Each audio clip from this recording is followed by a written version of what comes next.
həccin vacib olma şərtlərindən danışarıq. Həccin vacib olma şərtlərindən birincisi həddi buluğa çatmaq.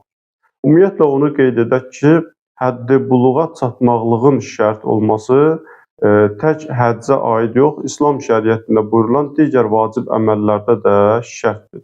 Məsələn, namazdır, orucdur, zəkatdır ki, bu məsələlərdə də həddi buluğa çatmaqlıq şərtdir. Adətən oğlanlarda 15 yaş qeyd olunur, qızlarda isə həddi buluğun yaşı 9 yaş qeyd olunur. İkinci şərt ağıllı olmaq, yəni əqli kamil olmaq. Dəli olan şəxsə həcci yerinə yetirmək vacib deyil. Eyni zamanda digər vacib əməlləri də yerinə yetirmək üçün ağıllı olmaq şərt. Üçüncü şərt azad olmaq, yəni qul olmamaq. Düzdür, indiki dövrdə quldarlıq dövrü olmasa da, İslam şəriətinin hökmləri sabit olaraq qalır. Dördüncü şərt istiaət deyərlər, yəni qüdrət, bacarıq. Bunun da bir neçə şərti var. Onlardan biri zamanın geniş olması. Yəni bir insan həcc əməllərini yerinə yetirmək üçün kifayət qədər vaxt olmalıdır ki, ona hazırlıqlı olsun, səfər eləsin və həcc əməllərini yerinə yetirməyə vaxtı olsun. İkinci, bədənin sağlam və dözümlü olması. Birdən insan xəstə olar, bədəni sağlam olmaz və o getdiyi həcc ziyarətini tamamlamaq qüdrətində olmazsa, o şəxsə həcc ziyarəti vacib olmaz.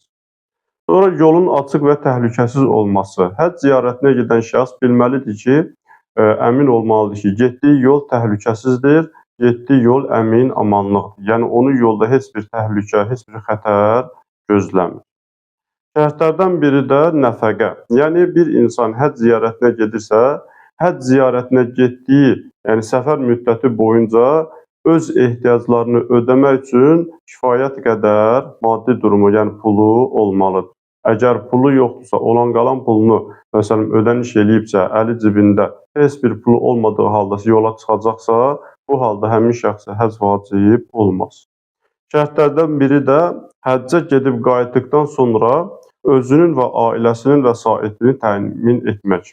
Məsələn, bir insan ilə bütün əlində olan pulu götürüb həcc ziyarətinə gedirsə və qayıtdıqda özünün və ailəsinin xərclərini ödəmək qüdrəti olmayacaqsa, yəni çətinliyə düşəcəksə, bu zaman həmin şəxsin həccə getməsi vacib olmaz.